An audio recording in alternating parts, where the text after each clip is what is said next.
Thursday morning, my friends, and we are coming to you live with my good friend from the Kansas City area, Sean Nash, instructional coordinator out there, and is doing some pretty incredible things. I may have seen him on the news, just barely. He's news famous, is what we're going to call him. Right. Sean, in all seriousness, is doing some really cool things with Canvas and with their great teachers out there in the district, running about as fast as he and the other teachers can at this point, and we're proud of the cool things that they're doing. So wanted to highlight Sean and some of the good work that they're doing. So Sean, with that, I am handing it right over to you, my friend. Okay, so I will just kick this off by saying hello and welcome. Happy to chat about anything that we can mention that shows how Canvas can help do what we're doing right now. Because like I had said earlier, when Mark and I were talking, everyone is scrambling like crazy, but there's some really heroic work being done. I mean, I see teachers just digging in like they never have before, administrators pulling roles that they're typically not asked to do. So it's a crazy time, but it's pretty inspiring too. So let's just get right into the quiz conversation, and I will share my screen, pull up a set of slides. Okay, we good? Yep. All right. So the idea here is that we're looking at one of the key functionalities in Canvas, but we're doing so in a way that may not be traditional for that particular tool. And we're going to look at ways that we can lean toward an inquiry-based approach using a tool that we typically don't think of inquiry with. So first thing I would ask you to do is to take a word that has a lot of baggage with it, has a lot of connotations, and that word is quiz. So just close your eyes for a couple of seconds and imagine what a quiz is. And I'll give you a couple of seconds to just really pull that up in your head. I think I just had heart palpitations. Okay. Sean, so maybe let's move on. That's logical. Let's move on. So what did you see? If it was something like this, that is typically what I hear. I mean, folks say between 1 and 10, multiple choice questions, bunch of facts. And that is typically what we think of when we talk about quizzes. But the name quiz is just a name for a functionality in Canvas. It's really, honestly, almost like a platform within a platform. It can do really amazing things, and really it's only bound by your imagination and your core beliefs as an educator. And so I'm going to mention just a few of those that led me to create some samples for you today. So what is a quiz? Well, here's the thing. I think that some overarching questions we always have to ask ourselves before we start crafting any tasks that students and teachers are going to engage in is we have to really examine what we're trying to do here in schools in general. And it's not just throw out a bunch of tasks so that everyone's busy, right? So the question for me is, how do we grow a generation that exhibits deep conceptual knowledge, that exhibits learner curiosity, and that has confidence intellectually, right? So those are questions that I always ask myself, whatever I'm doing, how does this fit those questions? So here's a quote that I don't think I've ever had conversations professionally for about the last 10 years or so where I've not brought up some element of this particular book. Comes from a title called The Case for Constructivist Classrooms by Brooks and Brooks. And the notion here that we know this, that we've got a certain number of students who just come in, they're good at school, they take whatever we throw at them, and everything's just great. But we have a large number of students, and we know that's not the case. We know we have a large number of students that struggle learning parts without seeing the whole. And if you think of the last time you said, just learn this piece, you're going to need it later. Just learn that piece. we're going to use that at a later time, or you'll need that in the next grade or something like that. That's a pretty huge turnoff for a lot of our students. So again, I think another thing that's important to keep in mind. So, I would tell you that 29 plus years have led me to realize the power of beginning with where students are, because there's no way to help students build conceptual learning and understanding without first figuring out where they are and then checking that along the way.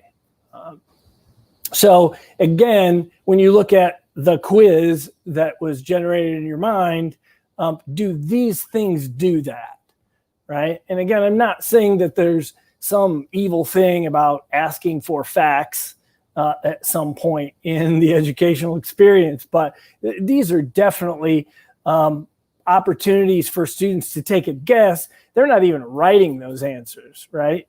So even just writing something would tell you whether they really understood or how much of it they understood, as opposed to just like guessed right.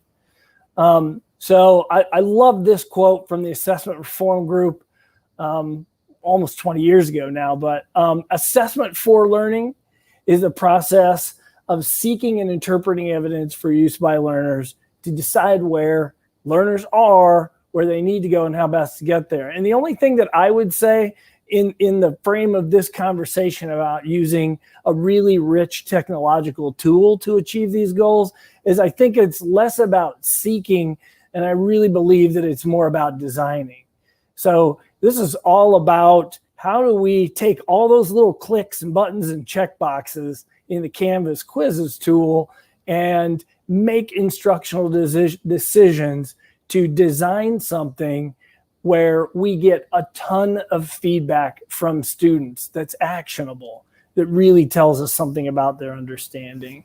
So again, Andy Hargraves says, on assessment, measure what you value instead of only valuing what you can measure.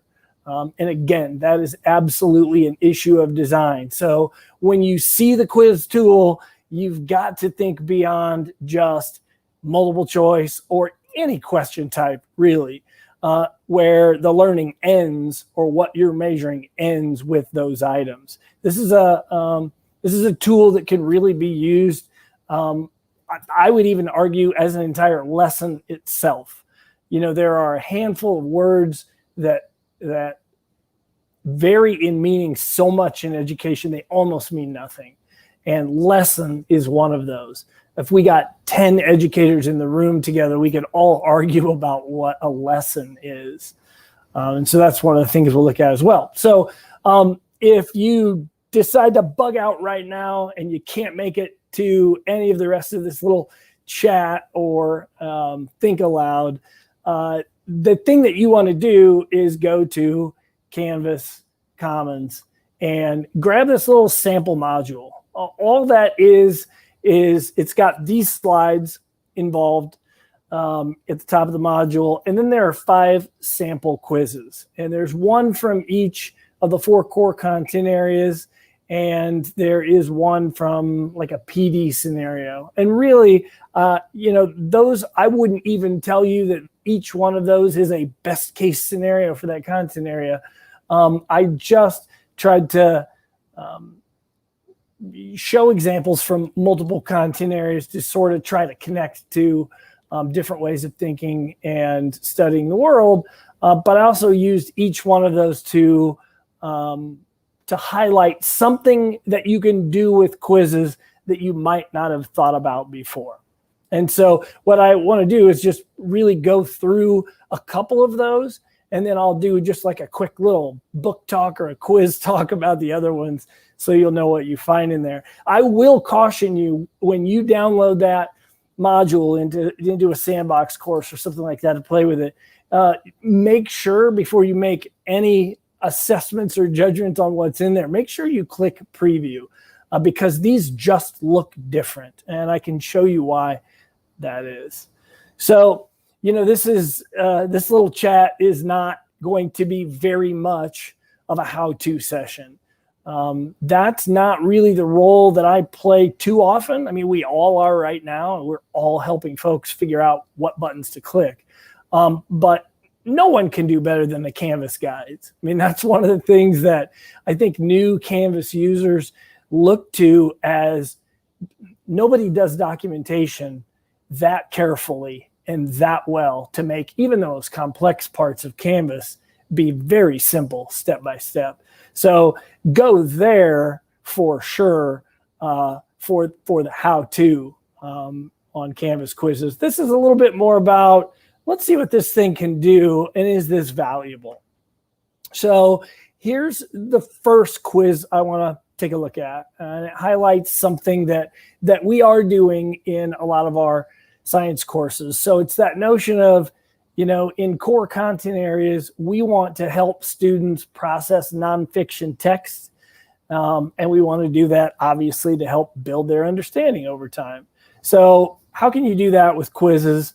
That's one of the things I'm going to pull up. So 2 quick slides, and I just want to front load these very quickly. I'm not going to address this too much, but when we walk through these quizzes, you're going to see odd little graphics and that you may not have seen before. You probably never seen them before. But these are just parts of a navigation scheme that we cooked up this summer to help make sure that the student experience in Canvas is predictable, that it makes sense, that nobody is wondering, how do I do this? What is really being asked of me? And how do I submit this? And then ultimately, what do I do when I'm done?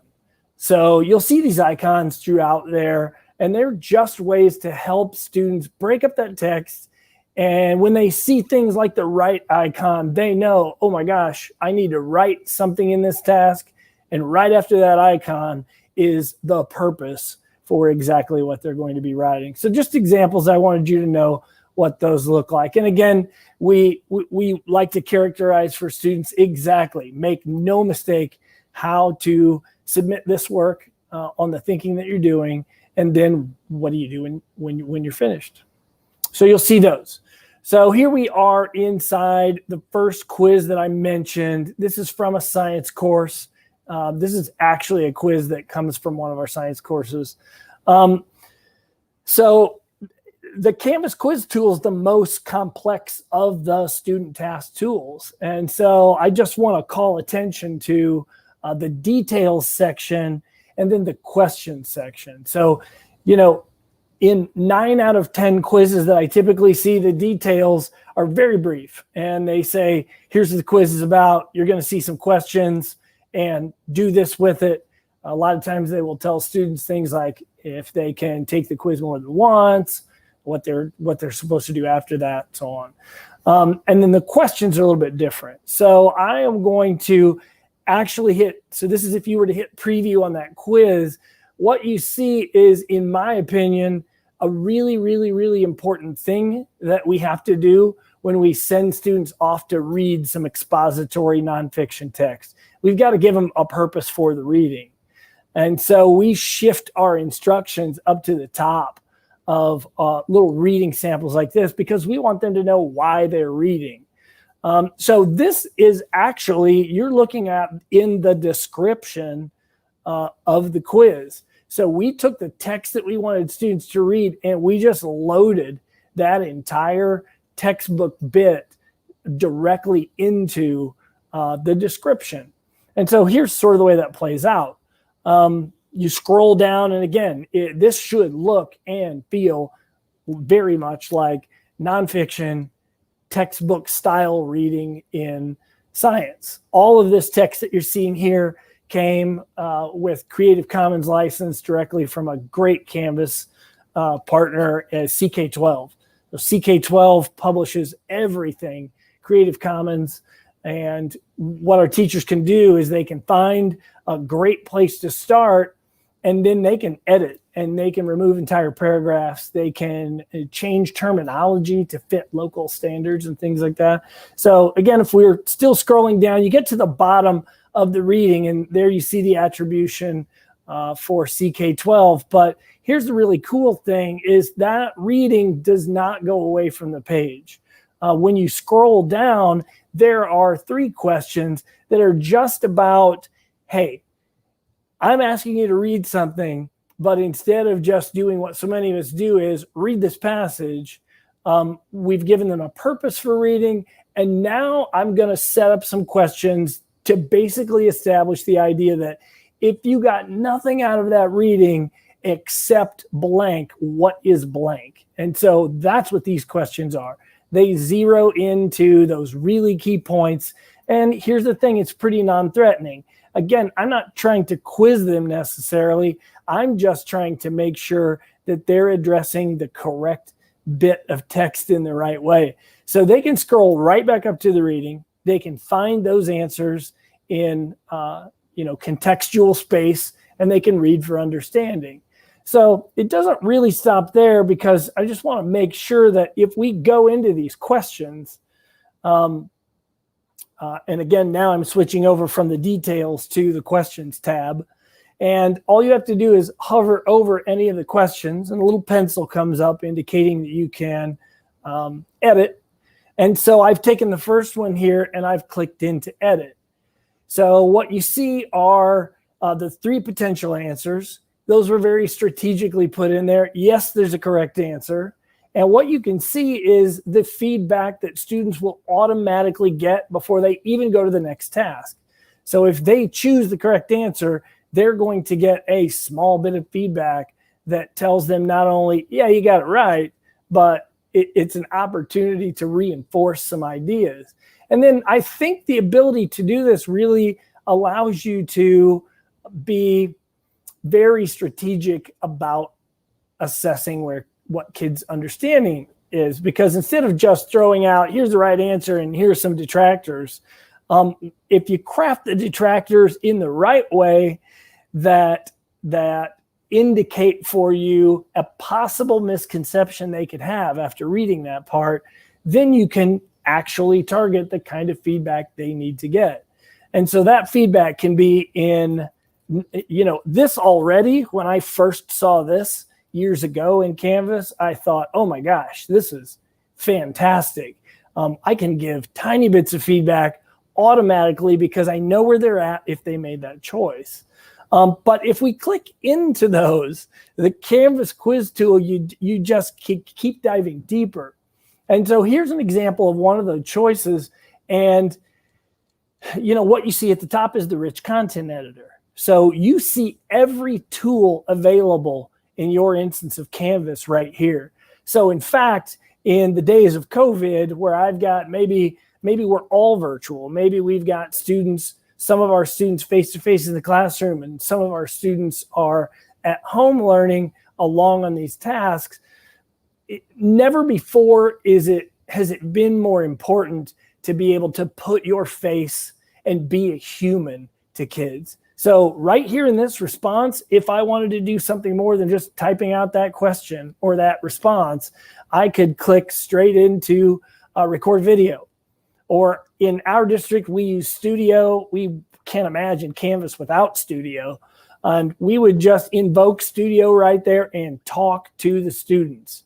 And again, when you see video, it's not synchronous, but it's really important. You can see all of the nonverbal things that we do with our face when we're trying to give feedback. So I think it's really important that it's almost limitless what you can do. Again, when you dig into these deeper layers of the quiz tool, you start realizing, oh my gosh, this takes time. And it does. It takes time to design something like this carefully. But once you have it, you have set yourself up to get meaningful feedback from kids. And it's our action on that really can move students along in their understanding. So that was just one example of showing how you can take content that traditionally you may have put in a page and said, read this passage, and then go somewhere else and do something with it. We try not to use pages, hardly at all in our modules. We like to put the content in one of the student tasks, whether it be an assignment, a discussion, or a quiz, because that sets us up to always get small little chunks of feedback. And instead of having massive assignments And it's not that we don't have big challenges and big problem-based things, but instead of having massive assignments where we spend a week or 2 weeks not knowing how it's going for students, we try to chunk those up and break them out, particularly in a virtual setting, so that we're constantly getting feedback and we're able to figure things out. And we find that leads to student success. We find that leads to engagement because they're getting the satisfaction of actually completing things. And so let's just go into, here's one from my little ELA brain. I've been a science teacher since forever, but to craft this one a couple weeks ago, what I did was I dug back into 1992, my first year of teaching, and I was a science teacher, but I was also a seventh and 8th grade gifted teacher, and I was responsible for teaching literature and a whole host of things. And this is actually a lesson that I did year one about helping kids process poetry and analyzing the meaning of a piece like this. So here, when you look at the details of this quiz, you're looking at it. That's it. So basically, it just reminds students every step of this quiz, here's the goal: become a better reading with me. And it's very non-threatening and welcoming. And then we're going to go to the questions, because the questions in this particular one are where the magic lies. And I really want you to think about, when we go through this, I want you to really think about what your definition of the word lesson is. Because again, we're in Canvas quizzes.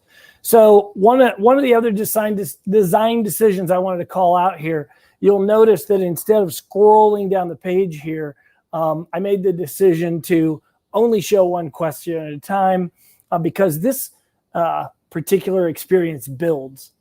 And if we have students scrolling down and seeing what some of the later questions are, it may lead too much. And again, that's kind of the antithesis of connecting to background knowledge that they come into the class with and then building over time.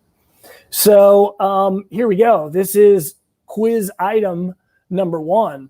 And notice there's nowhere to respond. And a lot of people do not realize that your items don't have to be typical quiz items in a Canvas quiz. They can just be placeholder text. And so you can use that opportunity to inject those little bits of teach or those little bits of explanation that students would need to go to that next question. And again, I call these questions very loosely. So we're going to click next here. And so we start out here by basically just giving a definition. And in science, we do not front load definitions because we really take an inquiry approach. But here, in order to be able to interact with this learning experience, you have to know the meaning of 2 words. So here's the first one. Denotation is basically kind of a dictionary definition, right? So it is, what is that definition of a word that most people would understand? And there's an example that doesn't relate to this particular task. So that's what denotation means. And so when I click next, it comes to a very simple, notice it says question 1. In the space provided below, describe in your own words the most explicit or direct meaning you can think of for the word fire. So very simply, define fire. And then we move to the next question. And again, this is a separate question, question 2, and it's essentially the same thing. In the space provided below, let's use that definition of what denotation means, and let's define the word ice. And so really, we're just, what is it? What is fire and what is ice? And so then we go to the idea of connotation. And so connotation is different, and it's really important to understand the difference between those 2 words. So these are all of those meanings that are implied by a word that are beyond the explicit definition. And again, here you see an example. So really, it's just enough information to be able to go forward. And notice you can also see that I've kept the previous button open, so you could go back to this. So here we are, we're back to fire. And now notice it says, in the space provided below, brainstorm a list of as many words as you could think of as connotations associated with the word fire. All those things you see students come up with really great things, anger and rage and just a lot of connotations associated with that particular word. So again, it says think, really try to stretch your brain here. So volume, volume, volume. And then next we go and we do the exact same thing for ice. So the reason this is happening is you go to the next item and it says, now we're going to read a poem. Okay. So when we were in school, typically when we were to read a passage like this, somebody came along and we either turned in our reader or anthology, or somebody handed out sheets of paper and said, read this, and now we're going to talk about it. And so this is just different because the beginning part of this quiz is setting them up to have a personal experience with this piece.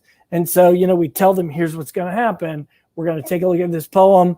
After a few close reads, you'll be asked to respond in writing. So again, you click next. Here's the poem. 9 lines, pretty succinct, but there's a lot involved in it.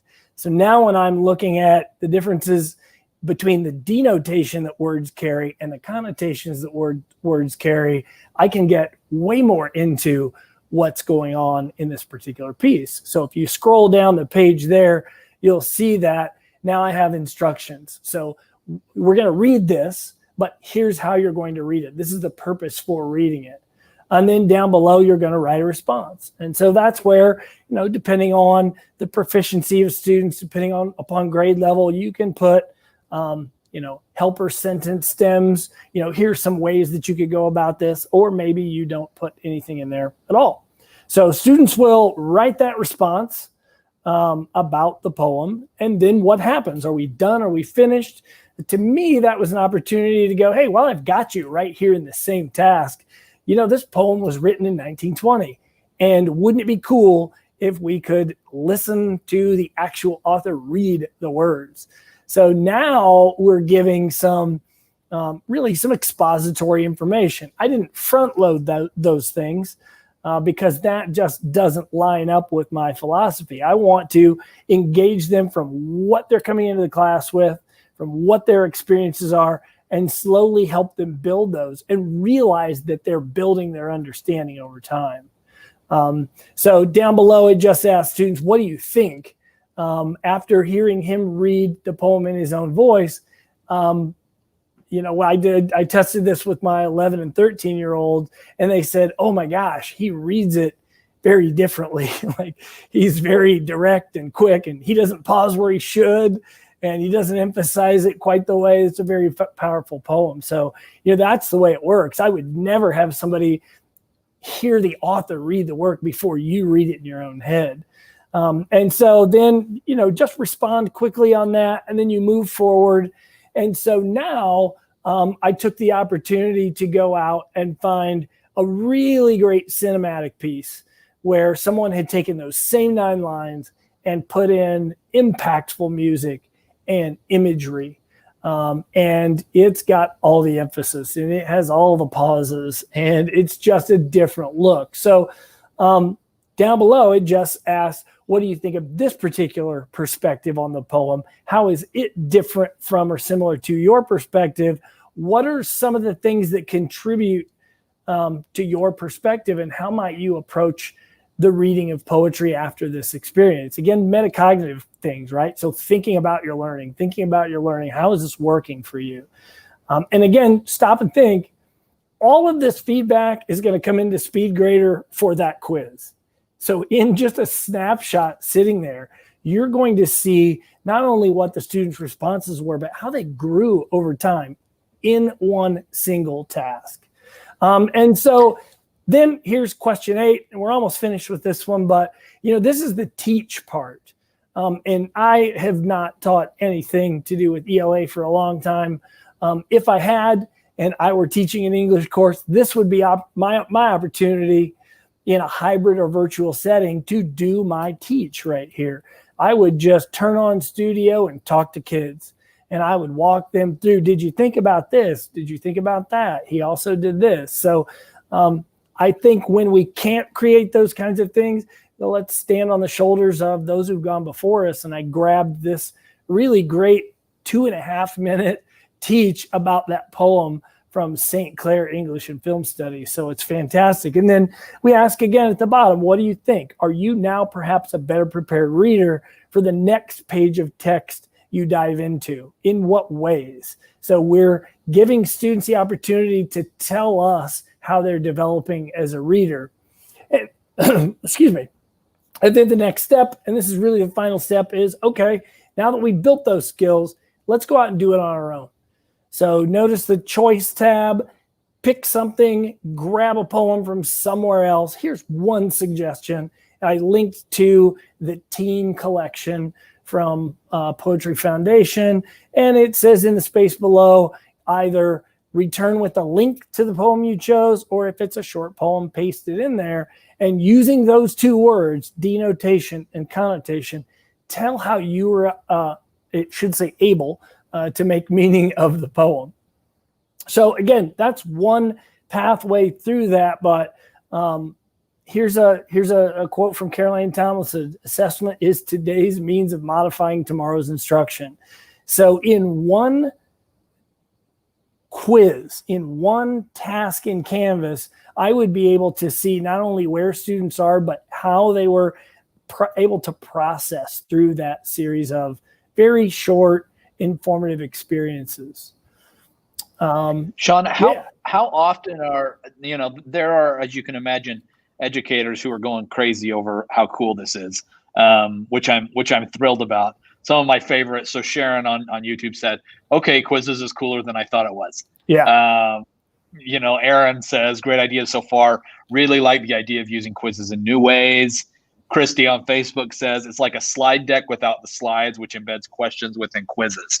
So I am loving this. The educators on here are as well. So how is your district using this pretty far and wide? Is this a new thing you're implementing? Talk us through it. Yeah, so that's a great question. We have all kinds of amazing things happening in Canvas in the district right now. But what I will tell you is, the effort to sort of craft this. One of my colleagues, Mitzi Nessa, asked, in all of this PD that we're doing in the next few weeks coming up, would you like to do a session? And I thought, let's look at what's being offered.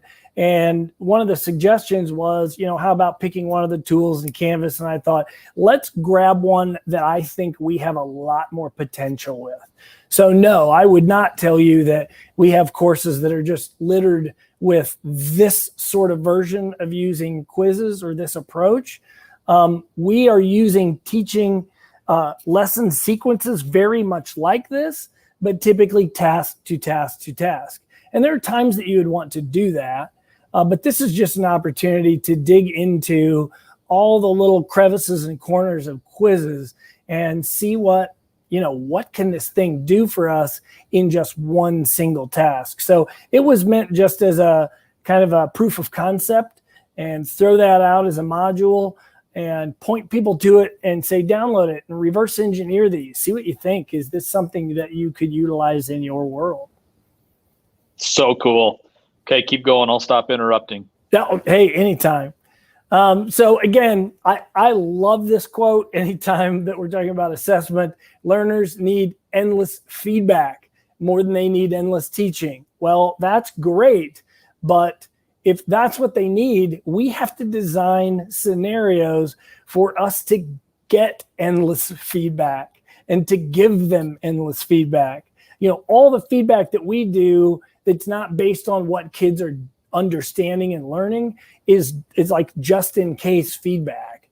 To make it just in time feedback and to be the thing that student needs to move forward, we've got to design for that, right? And yeah, it does. If you're sitting here thinking, boy, it would take a while to craft something like this, it does, but it's worth it on the back end, because the little mini lessons that you throw up at the end of this for kids are absolutely targeted, because you know where they are. You know what they're thinking. You know what they need next. So I will just call out a few of these because, I didn't want to do a lengthy dive into all of them, but I'll just tell you what's there. And then if we have some questions at the end, or you want me to dive into one of those and sort of show you a couple of the things that I highlighted, I'd be more than happy to pull up the browser and do that as well. So I had my wife, Erin, who is a gifted instructor as well in grades 3 through 5 in our district. And, I was super confident building something in science or ELA or social studies. But man, when it comes to math, I turn to Erin and say, can you generate something for me? And she said, yeah, this is something similar to what we do. And so what you'll find there is really just a problem solving sequence. And I think it's pretty exciting the way it's set up. And so different question types in that one, but it's all about, a much more entertaining way to look at problem solving than just here's the problem set, see what you can do with it. So quiz 4 is, it's one from social studies. And so I thought, what am I going to do in social studies? I'm not one to go gently into too many things. I usually swing for the fences right out of the gate. So basically what this quiz is all about is the United States decision in World War II to either, do we drop the atomic bomb or do we not? And so instead of just saying, let's have a debate in class, how do we scaffold learners up to have a fact-based, tactful argument over such a topic like that? It's pretty sensitive. And so what happens in that particular quiz is students watch kind of an intro video that goes through sort of both sides of the issue. And then they're asked to say, how are you leaning right now? What are you thinking? So are you thinking this was a good idea and a smart decision? Or are you thinking that didn't need to be done? And so the quiz questions just require them to choose one way or the other. And then the feedback that they get, if you said, I thought that was a wise decision at the time, the response to that decision is about 8 vetted articles that would back up that particular viewpoint. So what I wanted to do was, if you're leaning in that direction, okay, great. Let's seize that particular feeling that you have about this topic. And now let's go in and read some things that can put some fact behind it. I want to empower those of you who chose that to be ready for a real debate. And then students who said, yeah, no, that wasn't a good idea at all, they would get feedback that has about, again, 6 or 10, a lot of times journal articles, again, all vetted.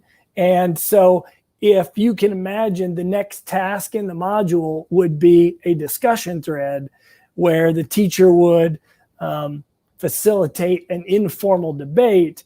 Now you've got students coming in with something they can cite, with a little bit more experience, with a little bit more of a breadth. And so you could sequence something like that a ton of different ways. But that was just one idea that I thought of for doing that. And then the last quiz in there is one. Sean, I'm doing it again. I know it. You'll hit me up on social later and say, Mark, you're so rude. No. Actually, you won't. I know you too well. But there's too many teachers that are absolutely loving this. And I'm about to blow your minds even more. At the very beginning of this presentation, Sean may or may not have shared a link. Why don't you tell everybody what that link was, Sean? Yeah, so that link is a Canvas Commons link. Is that the one you're referring to? Yep. Yeah. So in Canvas, on the left side navigation, go to Commons and just search for, you can search my name, might make it easy, Sean Nash, S-E-A-N Nash, but quizzes, inquiry, and Canvas quizzes, inquiry. I put lots of tags in there for keywords, and you'll find this, and you can import it directly into any course that you are in the teacher role for. So what I like to do when I see things that other folks have developed, I probably don't want to take something like this and just drop it into my first hour biology class. But I would drop it into a sandbox or some other course that I'm a member of where I can sort of play around with things and learn about them. So yeah, all of these quizzes, my gift to you. Wow. So teachers, everyone who is wondering what in the world, just go to Canvas Commons, search Sean Nash, and you will find this stuff. It's free. Sherry Carpenter is saying, thanks for sharing, Sean. And Sean, I think you deserve a medal. So we need to work on that. Medal coming to Sean. Keep going. Quiz number 5. Okay, fantastic. I saw those Kansas City Chiefs Super Bowl rings. And so I could probably, after seeing that, I could help you design a medal maybe. I don't know. Love it. Love it. So yeah, the last one is this. For all of you who are professional development facilitators, this was an opportunity. And really, even if you're not, this is a structure in this quiz that would be great for the classroom as well. So here's what this one does. This is a quiz that I gave a group of our teaching and learning coaches probably 3 or 4 years ago. And we had a professional development session about assessment. And so I took them to this quiz and we asked some questions to get feedback on how the session went. And so there are different question types, but the money is in that last question. So I just want you to have this framework for what you can do. When you look at that last question, be sure to go in and look at all of the details in it, because what happens in the last question is every one of those teaching and learning coaches chose the thing that they want to learn more about assessment going forward. So it was a multiple choice question, or actually a multiple answers question. And there were 4 choices. So what I had prepared for was I put content in the feedback for every one of those. So if you said you wanted to learn more about metacognition and students managing their own learning, I put in a PDF document and I said, go to table 1, download this PDF. And those of you who chose that, talk through that and we'll jigsaw it at the end. You know, if you chose one of the other topics, it might say, here are 3 URLs. Grab a couple of these, go to table 2 and talk about blank. Like I could be as specific about instructions as possible. So for those of you who are teachers and you're asking yourselves, man, I hear all this stuff about differentiation. How do I meaningfully differentiate for kids? How do I give them choice? You literally can do that. You can set up items that give students, however they separate themselves, right? Maybe it's everyone who thought C was the answer needs to go to table 3, and I'm going to be over there in a minute, and I'm going to do another little guided lesson, because if you chose choice 3, I know that you have an issue with solving linear equations or something. So like imagine that students are taking a quiz like this and then quietly they just get up and start moving around the room in purposeful ways. I know this sounds weird in the COVID era, but you would be able to take your laptop or whatever and know exactly that the students sitting at that table are interested in this. They have this proficiency. They need to learn more about that. And boom, you've got them set up. And now you can work the room in a much more purposeful way. So that's that quiz. And I would just encourage you to take a look at that one. Make sure you go into questions and make sure you click edit on those questions to see the kinds of things that are in there. And really that's the me running my mouth for a while part of this. So I would be happy to entertain any specific questions. I could pull up any of those quizzes in the browser and talk through them. Sean, will you go back to one of those first slides where you had that actual bit.ly pulled up? Yeah, will do. So that I can put that share that with everybody in the comments. Again, really just fantastic ideas and thoughts from everybody. I think changing the way people think about quizzes, which I love to see. So if you are late to this one, what you are seeing right here, I'm going to put it in the chat for everybody. LY sample quizzes. Okay, so the link that I just dropped for everybody in the different chats, that will take you to the Canvas Commons, where Sean has made available all 5 of these quizzes that he's used. They're really, when you look at them, you'll say, wow, that's not like most quizzes I've ever seen. He's kind of thought up this really cool way to be able to teach and learn and assess throughout the entire process. And he's using Canvas quizzes to be able to do that. Sean, there are so many just great comments about how awesome this is. Fatima from Facebook is actually saying that she usually uses mastery paths with quizzes to help students that they're struggling, or to enrich the learning experience for students that are getting great grades. She couldn't find that on any other platform. So lots of just great ideas. If there are any other questions, we're going to be on for about a minute longer.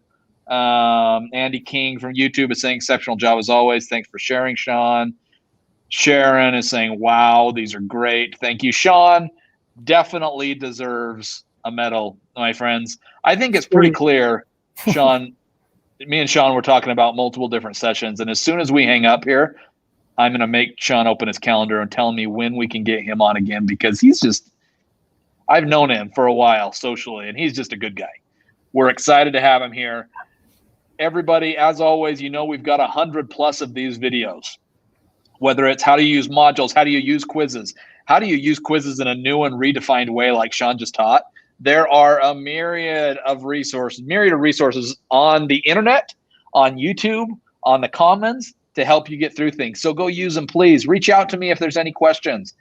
I am back tomorrow morning, 10:30 a.m. Mountain Time. We're talking with Howard tomorrow. Howard as in the school. And it is going to be incredible. Sean, wrap it up for us. One tiny detail I would say is if you go to that link and for some reason on your network that maybe it kicks you out to the free version of Canvas or something like that, just search by those key terms or search by my name. So, or email me. I don't know if I can put that in the chat here, but you can just email me at nashworld@gmail. And I'd be happy to help you get that. Or connect with me on Twitter or somewhere like that. So yeah, make cool things, share them. It's fun to be helpful. So awesome. That email address you're seeing on there is Sean's email. If you have any questions specifically about what he's done, he's always super willing to help. Excellent information. Lisa Diedrich is saying thank you. Thanks everybody for joining again. Back tomorrow morning. Hang in there. We know it's tough. You're doing great stuff. Thanks everybody. Thanks, Mark. See you guys.